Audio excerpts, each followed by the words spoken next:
umeona. Niweze tujia. Hasa leo nitakwenda kuwafundisha jinsi ya kupangua gia.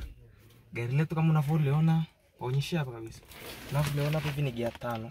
Kuna 1 2 3 4 na 5 na reverse. Okay, let's go. Utastart gari lako, utahakisha gia yako iko free. Then ukishakisha gia yako iko free, start. Ukishakisha gia yako iko free, utastart. Ukisha start, utashika brake, afu utashika accelerator, utaingiza moja.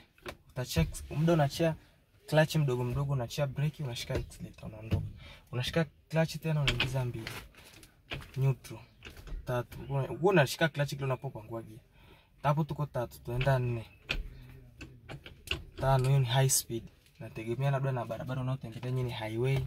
Kwa hiyo hapa hivi utakuwa kilomita yani geji yako huko itakuwa inasoma kilomita labda kilomita fulani, si ndio?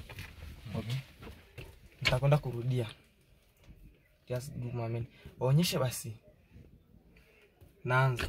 Hiyo ni 1 2 3 4 5. Hiyo ni reverse. Hapa nimerudi nimetoka pause. Mazaga tu ndo hii hapa man. Wewe bado kurekodi hujajua.